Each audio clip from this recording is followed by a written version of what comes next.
Hoy con Instruimos, en este pequeño video, aprenderemos sobre el origen de la filosofía. La filosofía, ¿qué es? ¿Cuándo surge? ¿Por qué surge? ¿Para qué sirve? El mito y el logos son dos conceptos fundamentales para dar respuesta a estas preguntas y para comprender la filosofía presocrática y sus inicios. ¿Qué es la filosofía?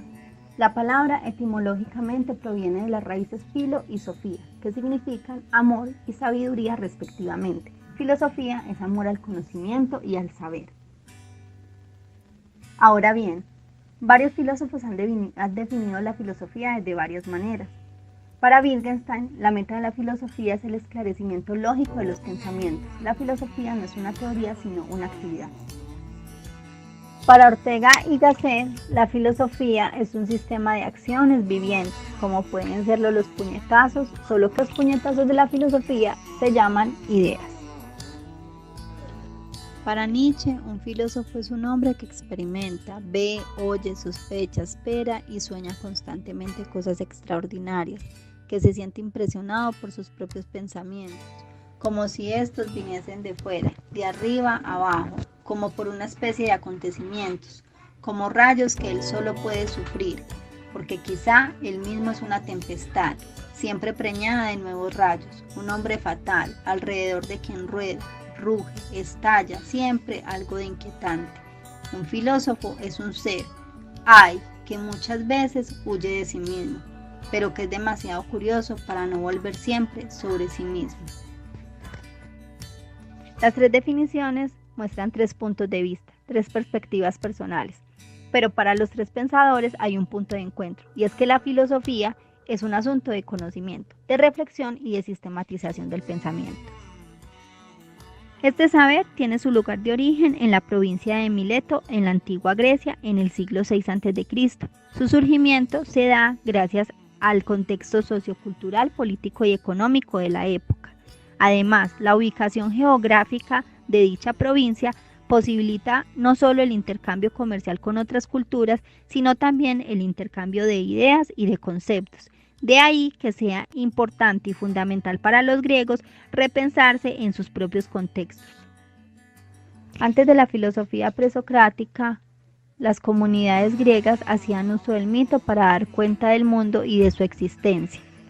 A partir de sus dioses y de sus creencias justificaban todo lo que en él existía, tanto material como inmaterial. El aire, el agua, la tierra, la vida, la muerte, la guerra. Y aunque eran relatos muy creativos, esto no podía dar cuenta del mundo a partir de la razón, pues sus relatos no podían comprenderse desde la razón del hombre. En ese momento surge el logos. Los filósofos presocráticos se dieron a la tarea de pensar el mundo a partir de la razón, a partir de aquello que pudiera ser comprensible a la mente humana. Eso es el logos. Esta tarea empieza pues en la provincia de Mileto, como bien ya lo habíamos mencionado. Y aunque Mileto es la cuna del pensamiento presocrático, de aquellos filósofos que están antes de Sócrates, a lo largo del mar Jónico surgen más y más presocráticos que tienen como objetivo desvelar cuál es el arjé, la substancia originaria del mundo y del universo.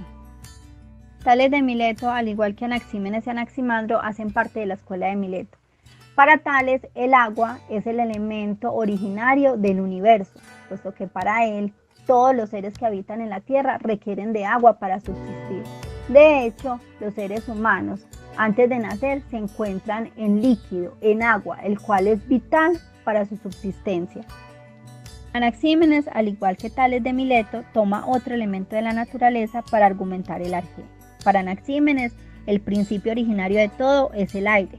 Para él, el aire es ese elemento fundamental sin el cual nada podría existir. Los animales requieren de aire para vivir, al igual que el ser humano. Las plantas generan aire. Por tanto, para él es el elemento indispensable para la vida. El aire para Anaxímenes es la fuerza vivificadora. El universo es una especie de ser vivo que respira y se mantiene en ordenada unión, envuelto por el aire infinito. La misma alma humana fundida en el alma del mundo es también aire. Anaximandro es el tercer miembro de la escuela de Mileto. Pero a diferencia de Tales y Anaxímenes, no postula un elemento de la naturaleza como el principio originario de todo. Para él, el principio y el arjé es el ápero. Es un principio infinito de las cosas finitas, fuera de las materias que son objeto de nuestra experiencia. Fuera de la escuela de Mileto tenemos otros presocráticos. Heráclito de Éfeso, por ejemplo, también llamado el Oscuro debido a su expresión tan enigmática. Para Heráclito, el principio originario de todo es el fuego. Para él, del fuego proceden el mundo entero, las cosas singulares y hasta el alma. Este mundo, que es el mismo para todos, no lo ha creado ninguno de los dioses o de los hombres, sino que siempre fue, es y será fuego eternamente vivo, que se enciende con medida y se apaga con medida. Heráclito, dentro de su pensamiento, postula que todo está en un constante devenir. De ahí su famosa oración que dice: nadie se baña 2 veces en el mismo río, puesto que para él la materia está en constante cambio y fluctuación, tal como lo hace el río. Por eso, un río no va a ser igual siempre, está en un constante cambio debido a su fluctuación. El día de hoy tenemos un pequeño fragmento de un texto que se llama La filosofía como necesidad primaria. Inicialmente lo voy a leer y luego vamos a responder la pregunta. Dice el texto: ¿por qué existe todo? ¿De dónde resultó? ¿Cuál es su razón de ser? Estos son problemas que equivalen al siguiente: ¿por qué el ser y no la nada? Un momento particular de tal problema general es también el siguiente: ¿por qué existe el hombre? ¿Por qué existe? Como resulta evidente, son problemas que el hombre no puede no plantearse, o de todos modos, son problemas que, en la medida en que vienen refutados, disminuyen al que lo refuta. Son problemas que mantienen su sentido preciso aún después del triunfo de las ciencias particulares modernas, porque ninguna de estas fue hecha para resolverlos. En el texto entonces nos están diciendo que hay unas preguntas, unas problemáticas que el ser humano tiene que plantearse porque son inherentes a su condición humana. Esas preguntas ya han sido respondidas con antelación, pero dichas respuestas no han dado una satisfacción a modo general a la humanidad, y en consecuencia las generaciones venideras o posteriores pues han intentado también darle respuestas. Por ello, el concepto de que estas problemáticas vienen refutadas en la medida que ha sido imposible dar una respuesta que satisfaga a todos a modo general. Miremos la pregunta. En el texto se afirma que los problemas que el hombre llega a plantearse ya vienen refutados. Esto quiere decir que A. Encontrarles una respuesta satisfactoria será una tarea imposible. B. Seres superiores a nosotros ya han pensado y refutado el problema. C. Son problemas que pueden pensarse desde muchos sentidos. Y D. De entrada, sabemos que otros han dado mejores respuestas. Acorde a la explicación anterior, la respuesta correcta es la A. Teniendo en cuenta que es una pregunta de corte inferencial, donde tenemos que inferir por qué esas problemáticas vienen refutadas, lo que podemos entender entonces es que esto sucede porque no hay una respuesta que se le haya dado a dichas problemáticas y toda la humanidad esté de acuerdo con ello. Descartamos la opción B porque no podemos aseverar que seres superiores a nosotros hayan pensado y refutado dichas problemáticas, no se menciona en el texto. La opción C, aunque es parcialmente cierta porque son problemáticas que pueden pensarse desde distintas perspectivas, no por eso es que dichas problemáticas vienen refutadas. Vienen refutadas es por la imposibilidad de darles una respuesta satisfactoria para todos. Al igual que la opción D dice: de entrada sabemos que otros han dado mejores respuestas. Aunque podría pensarse que hayan unas respuestas mejores que otras, no es esta la explicación de por qué estas problemáticas vienen refutadas. Acá tenemos un segundo texto que se llama El hombre animal simbólico. Voy a leer el fragmento que compete a la pregunta. Dice: Cassirer es de la opinión de que se puede y se debe corregir la tradicional definición de hombre. Sin duda, la definición de hombre como animal racional conserva su valor a pesar de que pretende cambiar la parte por el todo, ya que además del lenguaje conceptual existe un lenguaje del sentimiento y de las emociones. Además del lenguaje lógico y científico, existe el de la imaginación poética. El lenguaje no expresa solamente pensamientos e ideas, sino en primer lugar sentimientos y afectos. En resumen, la razón es un término poco adecuado para abarcar en toda su riqueza y variedad las distintas formas de la vida cultural del hombre. Estas formas esencialmente son formas simbólicas.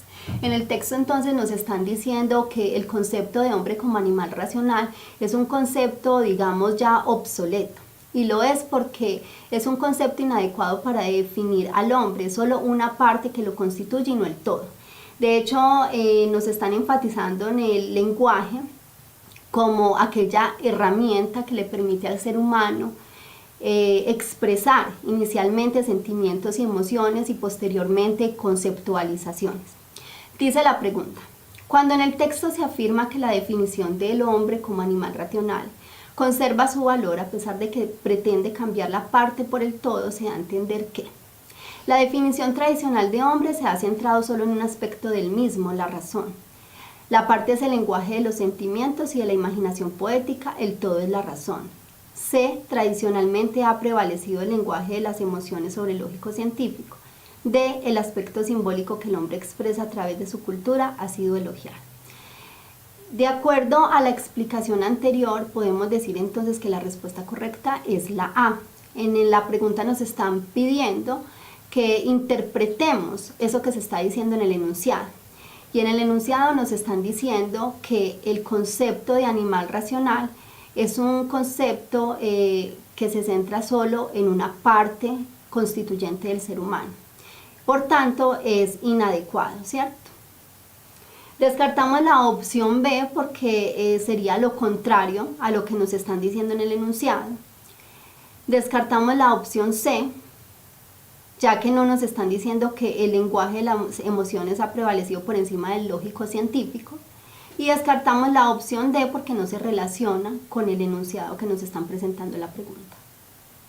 Bueno, tenemos entonces acá una pregunta de corte intertextual, es decir, en el enunciado nos están dando un fragmento que está por fuera del texto pero que se relaciona con él y que hace parte de otro texto. Entonces dice: Augusto Comte postula la ley de los 3 estadios, según la cual la sociedad pasa por 3 estados teóricos diferentes: el estado teológico, el estado metafísico y por último el estado científico positivo.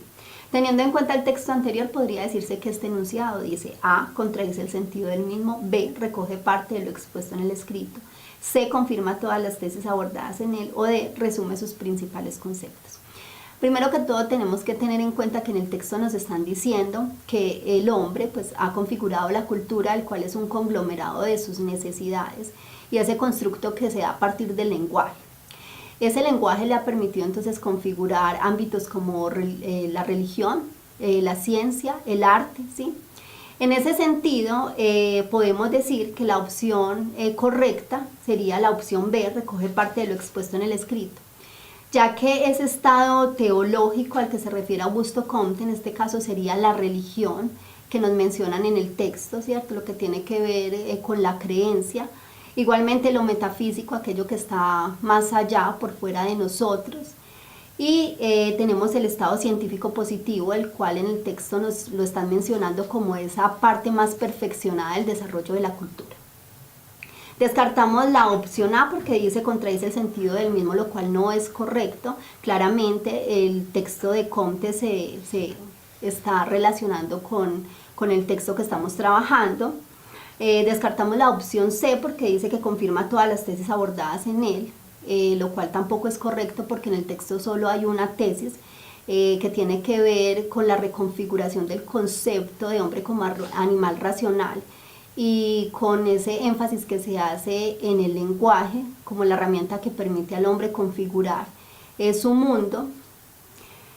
Y descartamos la opción D porque dice que resume sus principales conceptos, lo cual tampoco podemos asegurarlo porque no está resumiendo nada en este caso, se están mencionando y tienen una relación directa con el texto trabajado. Tenemos esta última pregunta que hace parte también del texto del hombre como animal simbólico y dice: Aristóteles definió al hombre como un animal racional compuesto de 3 tipos diferentes de alma, a saber, un alma vegetativa, un alma sensitiva y un alma intelectiva. Solo el ser humano posee estos 3 tipos de alma reunidos, siendo el último el que lo caracteriza y lo identifica. Una frase del texto que contradice esta explicación es: A. La razón es un término poco adecuado para abarcar en toda su riqueza y variedad las distintas formas de la vida cultural del hombre. B. La labor científica de Galileo y Newton, de Maxwell y Helmholtz, de Planck y Einstein no consistió en una mera recogida de hechos. C. En la cultura tomada en su conjunto puede observarse el proceso de una progresiva autoliberación del hombre. Y D. La filosofía no puede renunciar a la investigación acerca de la fundamental unidad del mundo ideal del hombre. En el enunciado entonces nos están solicitando que escojamos una frase que contradiga lo que se está diciendo en él. Para Aristóteles, esa alma intelectiva es la razón misma y es el alma que constituye al hombre en todo el sentido de la palabra, con el que el hombre se identifica. Para Aristóteles también el ser humano es un ser constituido a partir de la razón, y la razón es su característica principal que lo define entre todas las especies existentes en el mundo. En este sentido, la opción A sería la respuesta correcta, porque la opción A nos está diciendo que la razón es un término poco adecuado para definir al hombre y sería contrario a lo que piensa Aristóteles. Descartamos las opciones B, C y D porque ninguna de ellas se relaciona con el enunciado, con lo que se está diciendo en él.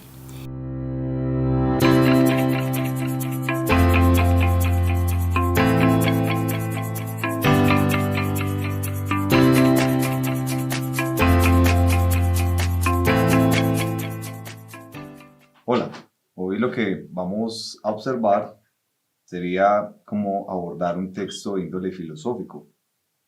Hemos visto que tenemos lecturas de índole literario, de índole expositivo, argumentativo. Son textos que no requieren mucho análisis, digámoslo así. No son como textos que tengan una complejidad muy grande, y no solamente lo digo por el contenido, sino también por el lenguaje.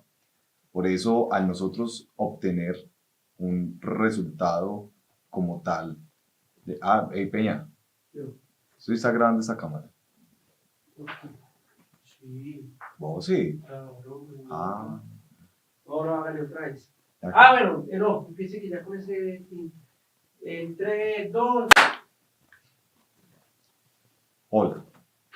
Hoy veremos cómo abordar un texto de índole filosófico. Pues ya hemos observado lo que son textos expositivos, argumentativos, literarios. Sabemos que los textos literarios, al contarnos historias, pues nos ayudan mucho no solo a la imaginación, sino también a comprender pues como las distintas perspectivas que se tiene pues del mundo. ¿Listo? Cuando estamos hablando de los textos expositivos y los argumentativos, sí estamos abarcando un poco lo que puede ser como unos análisis dentro del texto, mas no podríamos decir que es algo muy complejo de asimilar, ya que el lenguaje en muchas ocasiones de estos textos puede ser un poco más cotidiano, digámoslo así. Pero cuando nos enfrentamos a un texto filosófico, el lenguaje sí puede ser complejo en ocasiones, o también incluso las mismas ideas, ya que para ello nosotros debemos tener, digámoslo así, como unas pequeñas nociones de lo que pueden ser como las teorías o las ideologías, los pensamientos que se están manifestando en estos mismos textos. Entonces, nosotros pues podemos leer Aristóteles, es decir, filosofía antigua, podemos leer a Kant o a Descartes, es decir, lo que puede ser también filosofía moderna, pero leerlos a ellos como tal, frases incluso pueden ser, ¿cierto? Fragmentos de textos pueden ser fáciles de asimilar, pero propiamente un texto, o sea, un libro más complejo, no es tarea fácil. Entonces, si nosotros queremos entender de alguna forma lo que puede ser la filosofía contemporánea, incluso parte de la filosofía moderna, sí o sí debemos ir desde las bases, que es la filosofía antigua, incluso la filosofía del medioevo. Porque lo que hace la filosofía de la contemporaneidad y también de la modernidad es como coger todas esas teorías antiguas o incluso también del mismo medioevo y tratar de darle como otro rumbo o incluso reafirmar algunas situaciones. Entonces, por eso también a nosotros leer Heidegger o a Hegel, ¿sí?, pues nos estaríamos adentrando en un problema mucho más grande al momento de comprender esos mismos tipos de textos. Pero entonces quizás el problema puede ser que la comprensión lectora de nosotros está más habituada a algo un poco más como sintético, digámoslo así, ¿cierto? Como más como puntual en algo y pare de contar. Entonces hay dos formas de coger los textos filosóficos. Hay una que es propiamente cuando nosotros estamos con el examen del IFES, que es como tener un texto, tener una muy buena comprensión de lectura, pero no solo las preguntas pueden ser de índole literal o inferencial, sino también desde una parte un poco más como de conocimiento previo en ocasiones, ¿sí? Entonces, nosotros como tal, pues debemos saber muy bien que texto filosófico como tal siempre nos apunta a una especie de reflexión, reflexión en el sentido de que busca encaminar nuestro pensamiento a una corriente ideológica determinada, ¿sí? O también a que nosotros podamos establecer paralelos entre lo que pueden ser algunas corrientes de pensamiento con base pues en las posturas de algunos filósofos. Entonces, nosotros pues podemos tener temas como la ecología, la responsabilidad social, la misma tecnología, todo lo que tenga que ver con los valores, pero propiamente nosotros aquí lo que vamos a sugerirles a ustedes es como tal que tengan muy en cuenta cómo poder abarcar estos mismos textos de índole filosófico. De hecho, lo que nosotros vemos mucho en las columnas de opinión, que hacen parte de los textos argumentativos, es lo que tenga que ver con el ámbito social, político, cultural, económico, y son situaciones, vuelve y juega, fáciles de asimilar.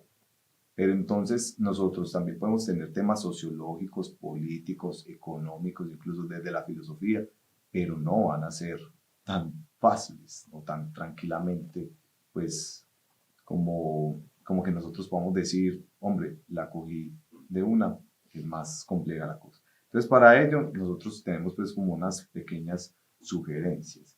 Entonces, para ir comenzando con las mismas, hay que tener muy en cuenta una previa conciencia de lo que vamos a leer. Es decir, cuando ustedes enfrentan un texto filosófico, ustedes ya han tenido alguna noción en sus clases. Entonces, esas mismas clases son las que le ayudan a ustedes a apuntar propiamente a lo que puede ser algo que ustedes digan, bueno, eso más o menos lo vi en una clase o lo vi en cierto grado y eso me puede ayudar como tal a asimilar lo que puede ser un texto filosófico. Entonces, lo que nosotros llamaríamos calentamiento filosófico, ¿sí? Es como estar ahí preparándose de a poquitos, por lo menos conocer ciertas nociones dentro de lo que recuerden. Estaríamos hablando de las 4 épocas o etapas de la filosofía: antigüedad, medioevo, modernidad y contemporaneidad, ¿sí? Que esa contemporaneidad uno también la puede tomar como la posmodernidad, ¿sí? Entonces, si nosotros enfatizamos en esas 4 partes, podemos hacer como un buen hallazgo, digámoslo así. Y para ello nosotros también nos vamos mucho con lo que son las escuelas literarias, porque las escuelas literarias nos aportan un poco también de la cosmovisión que se tenía en estas mismas 4 etapas para lo que puede ser la misma filosofía. Entonces, ese calentamiento filosófico parte de la certeza de que las reflexiones sobre el mundo y su sentido tienen una lógica diversa a otros tipos de razonamientos. O sea, no es solamente darle un sentido a esto porque sí, sino como buscar las causas últimas, los principios fundamentales de todo cuanto acontece. También la seguridad de que no encontraremos una diversión igual a la de leer un cómic, una novela o una noticia, eso también hay que tenerlo muy presente. Por eso es que incluso, lastimosamente, hay como una especie de desdén en el momento de leer filosofía, que se dice, no, es que es muy complejo. Sin embargo, esa misma complejidad es la que nos ayuda a nosotros a escudriñar un poco mejor y a decir como listo, o sea, esto es un reto para mí y soy capaz de afrontarlo, vuelve y juega, gracias también a un pequeño calentamiento filosófico. Entonces, el gusto por la lectura teórica anda relacionado con la búsqueda de las precisiones, por la lógica del texto, por el descubrimiento de nuevos datos sobre la misma realidad. Entonces, vuelve y juega. Uno lee un cómic, eso le parece uno divertido, socio, lo ayuda a uno a imaginar. Así mismo pasa con la novela, ¿cierto? Pero entonces un texto filosófico es como más profundo, un poco más puntual. Obvio, uno desde una novela puede hacer una reflexión, desde un cómic también, pero lo que se quiere también con la filosofía es no solamente imaginar, sino también como ser un poco más puntual con base en la misma razón. Entonces, sobre el vocabulario, lo que ahora les decía, o el mismo lenguaje, hay que estar como también un poco más ahí como atentos, porque como tal hay autores que se expresan de distintas formas, también depende pues como su lugar de origen, ¿listo? La época en la cual se está como inmiscuyendo cada autor. Entonces, lo que uno puede dar a entender es que hay un diccionario general para todo, para muchas definiciones, pero hay un diccionario también que uno le llama el diccionario filosófico, el cual a ustedes les da como una definición más puntual de lo que puede ser como algún término. Entonces, no es lo mismo nosotros tener en cuenta el término materia, lo que la filosofía antigua con Demócrito, ¿cierto? A lo que sería pues Hegel como tal, que ya hace parte de otra época y que apunta un poco más a lo que puede ser otro tipo de materia, ¿sí? Porque materia para nosotros puede ser solamente el cuerpo, ¿sí? Pero entonces materia dependiendo también cada postura, que es lo que quiere decir. Entonces, ahí donde reitero, diccionarios de filosofía, donde necesitamos pues como tal para ir comprendiendo mucho mejor los conceptos, porque también se los he reiterado, la lectura conceptual es básica para cualquier tipo de literatura. ¿Sí? Si uno comprende un concepto, entiende una oración, por lo tanto, entiende una idea. Si uno entiende la idea, uno va entendiendo un párrafo, y entiende el párrafo, pues ya va entendiendo cada uno de los párrafos y por ende la globalidad del texto es aún más fácil de entender. Entonces, lo que podríamos nosotros recordar también es palabras claves. ¿Cómo así que palabras claves? Palabras que son como muy precisas para ciertos contextos dentro de la filosofía, como puede ser el algebra socrático, ¿sí? Como el principio de todo, ¿sí? El Dasein heideggeriano o el cogito cartesiano. Son términos que no tienen propiamente, digámoslo así, como un término en nuestro lenguaje como propio, pero es algo que se puede asimilar y que dentro de la filosofía se usa con esas mismas expresiones, es decir, como con sus mismos lenguajes. Entonces también es algo que debemos de aprender a identificar porque no siempre nosotros vamos a leer filosofía dentro de nuestra lengua castellana, sino propiamente también con ciertos conceptos que no solamente son del latín, sino que también puede ser del griego, del alemán, del francés, etc. Entonces, si nosotros leemos una y otra vez intentando memorizar todo, pues va a ser difícil, ¿cierto? ¿Por qué? Porque es que uno memorizar filosofía es un poco más complejo, ¿sí? Como trae tantas ideas, uno no sabe por cuál tirarse. Entonces, por eso es mejor ir tomando como apunte, es decir, tener ideitas por ahí a un ladito. También anotar en las márgenes, propiamente, para tener una lectura guiada o, como siempre lo hemos dicho, un subrayado, tranquilamente, que nos ayude también como a llegar rápido a ciertas oraciones o ideas y que pues, las podamos ir como uniendo para que así pues toda esa idea central que necesitamos pues pueda ser un poco más clara más adelante. También realizar los mapas de pensamiento, relacionar los autores entre sí, ¿cierto? Entonces, lo que se quiere reflejar con esto es propiamente relacionar conceptos, autores y o desarrollos de las mismas ideas de esos mismos autores. Todo eso, y le reitero, es lo que podemos tener como cohesión y coherencia. Si nosotros con la cohesión ayudamos a unir propiamente lo que son unos conceptos, unas ideas, ya sabemos cuál va a ser la coherencia, es decir, el mismo sentido como tal que busca el texto en nosotros.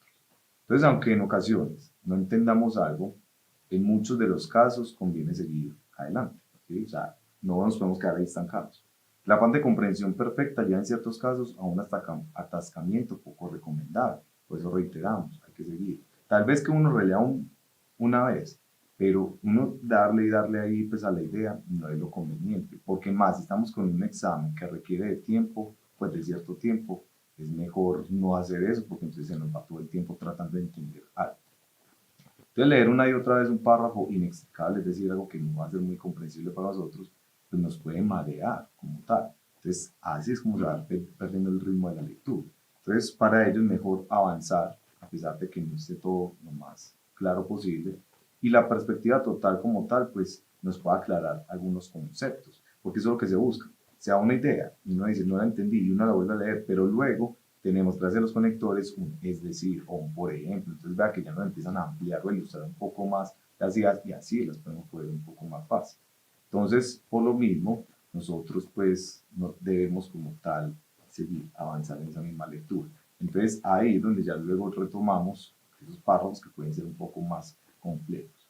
Y como lo reiteramos, no todo en filosofía se entiende, eso es muy cierto, pero no significa que no entendamos algo de la misma filosofía. Entonces, lo que interesa es seguir la senda del sabio, que era consciente de su ignorancia. ¿Listo? Incluso nos recuerda un poco esta premisa del viejo filósofo que nos dice que solo sé que nada sé. Nosotros solamente sabemos que desconocemos cosas. A medida que vamos conociendo, sabemos que vamos desconociendo otras más, pero no significa que al saber unas ya nos quedamos ahí, sino que seguimos escudriñando, investigando, ¿sí? Tratando de llegar a la luz de lo que puede ser otros conceptos, otras mismas ideas. Mejor dicho, gracias a la ignorancia es que nosotros podemos volvernos sabios. Entonces, para seguir pues como tal con esos apuntes o este avance en las sugerencias de los textos filosóficos, nosotros debemos leer para entender, no leer solamente por leer, ¿listo? O para responder la pregunta, sino también como entender, a grosso modo si se puede, las ideas de un texto filosófico. Tenemos, en primer lugar, hay que tener también un poco de contexto. Entonces, vuelve y juega. Si nosotros estamos hablando de filosofía, ahorita lo veíamos con el calentamiento filosófico, es como tener en cuenta cierta noción. Entonces, cuando se está leyendo filosofía, lo que realmente se está haciendo es tratar de entender un escrito de índole netamente filosófico. Es notablemente diferente de otras formas de lectura, como ahorita lo dijimos, ¿cierto? Como uno revisar un periódico, eso es muy tranquilo. Ustedes pueden un periódico, sea de forma virtual o física, y usted lo que leen les está informando y ya tienen que consultar mucho si quiere, pero lo que se quiere con el diario es como que se le explique lo mejor posible a los lectores lo que está sucediendo en la actualidad. Con filosofía no pasa lo mismo. Entonces por eso la lectura filosófica es un ejercicio de comprensión y de tratarse como tal, ¿cierto? Es comprender a profundidad lo mejor que se pueda un texto. Entonces hay otro puntico que es que la misma filosofía se trata de discutir. ¿Por qué se trata de discutir? Porque ella es persuasiva. Ya vimos con el texto argumentativo que uno de los verbos por excelencia es persuadir. Persuadir es sinónimo de convencer. Eso es lo que busca también muchas veces la misma filosofía, convencer a los lectores de que una postura, una corriente de pensamiento es correcta, ¿cierto? O es válida, digámoslo así. Entonces, cuando lees una pieza filosófica, pues se está leyendo la opinión de un autor que está tratando de persuadir al mismo lector, de lo que común aplaude o la inverosimilitud de una misma posición. Es decir, como también lo veíamos, puede ser una apología, que es una defensa, o una diatriba, que es ir en contra de algo. Entonces, uno puede comprar propiamente la posición del autor como tal, más complejo, ¿sí? De hecho, uno incluso para rebatir la postura de un filósofo se necesita. Entonces, para decidir hay que comprender completamente las ideas que se presentan y las estrategias retóricas empleadas. ¿Cuáles son las estrategias retóricas? O sea, ¿cómo es la forma de describir? Listo, quiere convencer, pero ¿a través de qué? A través de ejemplos, a través de analogías, a través de énfasis en alguna circunstancia determinada. ¿Listo? Entonces, hay otra opción, que es el tiempo. El tiempo, que es un buen aliado, como decimos nosotros, es porque si los textos filosóficos son densos y complejos, te requieren una mayor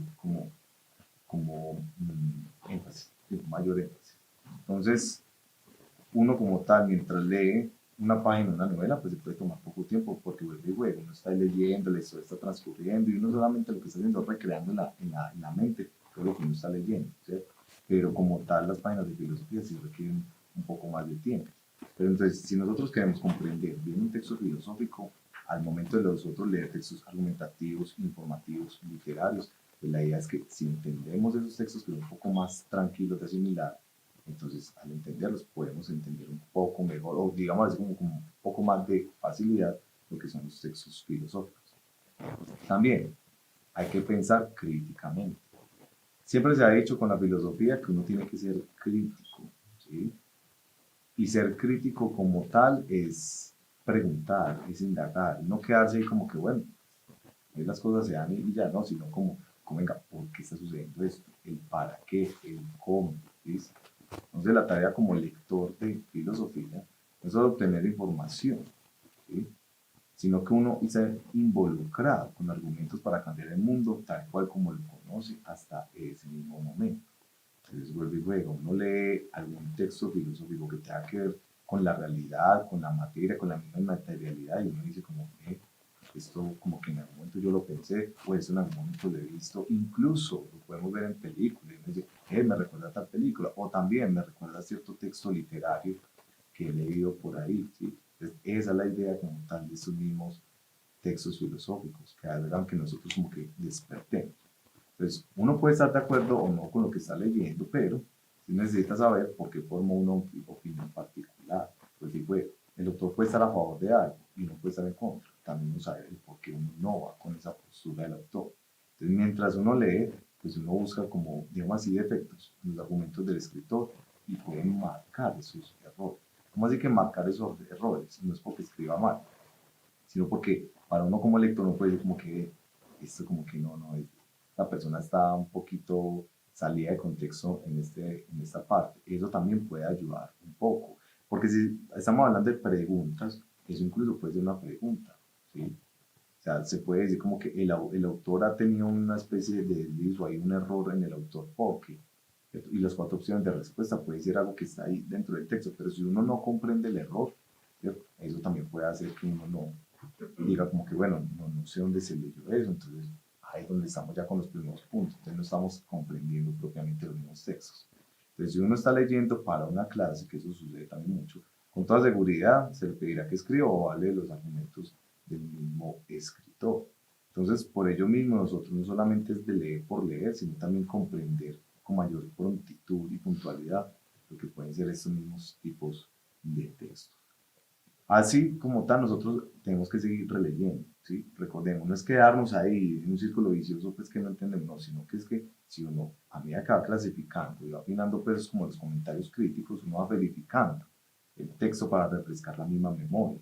Entonces, así es como uno va agudizando el pensamiento y asegurando la forma de interpretar de forma correcta propiamente a lo que es el autor, ¿listo? Entonces, una relectura puede ser no solamente por la parte que ustedes no entiendan, sino también porque esa relectura les ayuda como a puntualizar un poco mejor algunas ideas, ¿listo? Y por lo tanto también participar en lo que es la discusión filosófica. Porque una de las mejores maneras de entender y analizar pues, la filosofía es discutiendo. Por eso dice que la filosofía parte mucho también del debate, ¿cierto? Una confrontación de ideas. No es tanto para anular al otro, sino para enriquecer incluso el discurso de uno. Porque uno, aunque está a favor de algo y otra persona está en contra, ese en contra le puede dar a uno posturas que uno incluso no tenía. Sin embargo, uno puede seguir a favor, ¿cierto? Sino que es también bueno como observar todas las situaciones. Aquí es donde se trae un ejemplo que es con los caballos. Cuando ustedes han visto los caballos que tienen aquí como unos protectores, ¿cierto? Para los ojos, porque la idea es que los caballos como que miren para el frente y no se distraigan con otras cosas. No podemos ser como esos caballos, ¿cierto? Entonces nosotros tenemos que como ampliar el panorama, ¿sí? Estar muy atentos a todo lo que acontece a nuestro alrededor y preguntar, ¿sí? Ahí es donde entra mucho lo que es la tal capacidad de asombro. Es verdad que esas son las bases para nosotros ya llegar a esto, a poder discutir tranquilamente filosofía. Entonces no siempre es fácil encontrar amigos, ¿cierto? Colegas pues para discutir en profundidad algo, pero como tal sí hay otros miembros que pueden ser de la misma clase de uno, incluso de la misma familia, que pueden estar dispuestos a hablar sobre contenido de las tareas, ¿sí? La filosofía no la podemos dejar solamente para aula de clase, no la podemos dejar solamente para los exámenes, ¿sí? La filosofía hay que empezarla a ampliar, incluso en el discurso. Llega un fin de semana, ¿sí? Uno está en un restaurante un ratito, uno está por ahí en un parque, ¿sí? Empezar a indagar sobre cosas, eso nos puede ayudar a ir a conversar. Y esa misma conversación nos puede tirar como a tener otras visiones de lo que puede ser la misma realidad. Cuando ustedes ya llegan a un texto como tal, usted dice, ve, si en algún momento lo pensé, ahí tienen pues como la razón de la misma discusión filosófica. ¿Sí? Entonces, siempre lo que se quiere con estos mismos tipos de textos filosóficos es que ustedes como que tengan una noción propiamente de lo que es la filosofía, corriente de pensamiento filosófica, ¿sí?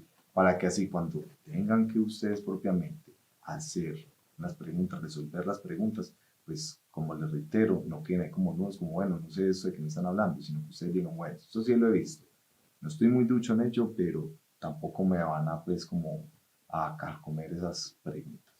En este caso, entonces, nosotros vamos a ir con 2 preguntitas que salen propiamente de esta misma imagen. ¿Listo?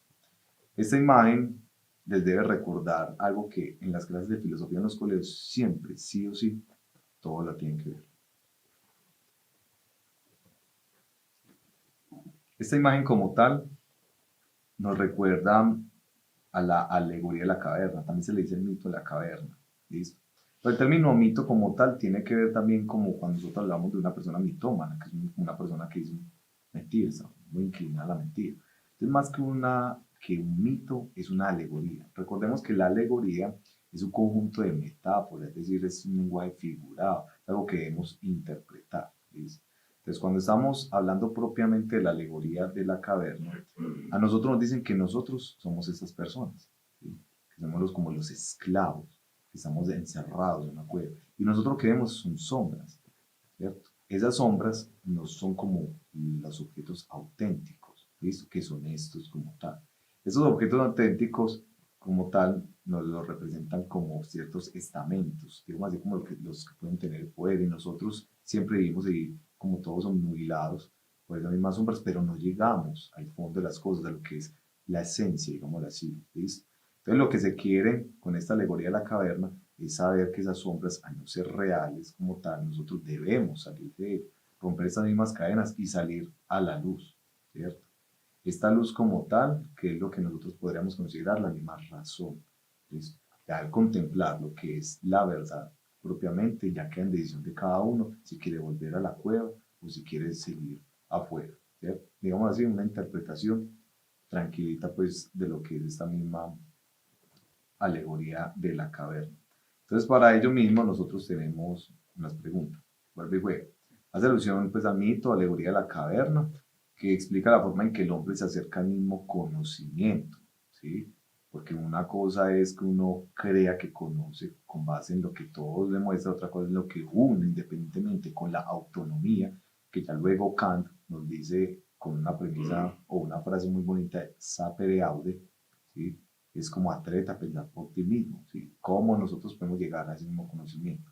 Entonces, para nosotros debemos considerar el siguiente enunciado que dice, no son los ojos los que ven, sino lo que nosotros vemos por medio de los ojos, ¿cierto? Entonces, propiamente no son esos sentidos los que ven, ¿sí? Porque si es la verdad, o sea, son los ojos los que ven, no hay problema. Pero entonces no es solamente los ojos, sino lo que nosotros vemos a través de ellos. O sea, que si estamos diciendo que es a través de los ojos, porque esos son un medio como tal, para nosotros poder contemplar algo, que en este caso puede ser la verdad o el conocimiento real de algo. Entonces, ¿qué relación tiene el anterior enunciado con la imagen de la caverna? Dice la opción A, es contradictorio, pues los sentidos dan cuenta de la inmutabilidad de las ideas. La opción B es análogo respecto a que las ideas que se observan reflejan lo esencial. La opción C nos dice es compatible en cuanto que el hombre vive las apariencias. Y la opción D, que es paralelo con la realidad que manifiestan las sombras en la pared. Entonces, para ello nosotros vamos con la opción C. Es compatible en cuanto que el hombre vive de las apariencias. ¿Listo? Entonces, vuelve y juega. Si no son los ojos los que ven, sino lo que nosotros vemos por medio de los mismos ojos, porque es compatible con el mito o la alegoría de la caverna, ¿cierto? Porque lastimosamente el ser humano vive esas mismas apariencias, de esas sombras como tal, y no está como a merced de su misma razón, de su autonomía, y no es capaz de indagar, sino como que se queda con ello y pare de contar. ¿Listo? Entonces, por eso nosotros en este caso, ahí la tenemos. De hecho, recuerden también, podemos tener una sola imagen, pero esa misma imagen ya puede tener una carga semántica ya muy fuerte, y además, no solamente por esta parte que nosotros tenemos aquí, que nos dice pues la forma en la que nosotros podemos conocer o acercarnos al mismo conocimiento, sino también como ese pequeño análisis o esa pequeña como idea que ya teníamos de alguna forma pues planteada en cuanto a lo que puede ser toda esta teoría platónica, lo que es el mundo de las ideas y el mundo de los sentidos, ¿cierto? Entonces, así es como nosotros podemos llegar a esos mismos tipos de respuesta. ¿Listo? Entonces, vea que no siempre necesitamos pues como tal unos textos escritos. Ahora, tenemos esta otra pregunta, ¿sí? Considera este fragmento que dice, el grupo de personas encadenadas en el interior de la cueva cree que esa es su única realidad y cuando consiguen ver lo que hay afuera, el sol les daña los ojos. Ellos desean volver a la oscuridad porque es más cómoda y es a lo que están acostumbrados, pero a su vuelta su percepción del mundo ha cambiado. Es decir, uno sale, que se le dañan los ojos, claro, porque uno vive tanto viendo bajo las sombras que ya uno llega a contemplar algo que es mucho más distinto, que de verdad lo puede, como le puede ampliar uno la perspectiva de la realidad y uno dice como, ¿qué es esto tan raro? ¿Sí? Entonces, claro, uno vuelve por temor porque dice, no, es que el ser humano no está tan habituado al cambio, aunque digamos que sí, pero no, porque el ser humano es de costumbres, de hábitos, ¿cierto? Pero hay que saber qué tipo de hábitos nos convienen, digámoslo así. Entonces, por eso mismo, aunque se vuelva a la caverna, ya la percepción de la misma realidad ha cambiado, porque sabe que afuera hay otra cosa, es decir, hay otra realidad, o mejor dicho, está la realidad. En cambio, en la cueva o en la caverna está como otra situación, que uno es como que no, hay algo que aquí no me cuadra. Me puedo sentir un poco más como aquí, pero de todas formas empieza en la mente de uno como no, hay algo que no está cuadrando, entonces ahí es donde empieza el ser humano ¿a qué? A escudriñar, a analizar, a indagarse a sí mismo y decir, bueno, si esto no es así como nos lo pintan tan tranquilamente, es por algo, entonces donde se empieza a despertar con mayor razón, pues, lo que es esa chispa del pensamiento. Entonces, ese fragmento como tal que nos muestra, dice la opción A, las ideas y los objetos son productos del hombre. La opción B, que los hombres son esclavos de las apariencias. La opción C, que los sentidos son quienes otorgan veracidad a las ideas. Y la opción D, que los hombres solo ven aquello que desean ver. Entonces, como tal, si nosotros estamos hablando que se sale como tal de la caverna y ya queremos volver a nuestro estado de comodidad, entonces por eso nos vamos propiamente es con la opción B. ¿Listo? Los hombres son esclavos de las mismas apariencias. ¿Por qué esclavos? Porque les encanta estar ahí como amarrados a aquello que, aunque ellos sepan que no es verdadero como tal o no es real, pero les gusta estar ahí por esa parte de lo que ahorita vimos, es algo más cómodo. ¿Listo? Entonces, recuerdo, son dos preguntas sencillitas, a través de una imagen que había que interpretarla, que no había que hacerle un análisis tan profundo, solamente conocer qué es lo que nos quería mostrar Platón.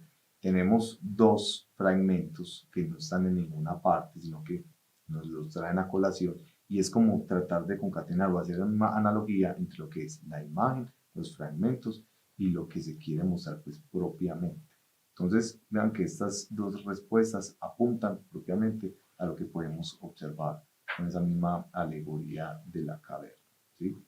Entonces, ya sabemos, textos filosóficos pueden ser sencillos de comprender, solamente es saber leerlos, tener como una previa, digámoslo así, de ciertas nociones filosóficas, y así tranquilamente nosotros cuando lleguemos a abordar estos mismos tipos de textos, saber que sí, nos pueden preguntar por algo literal, no hay problema, eso es lo más sencillo.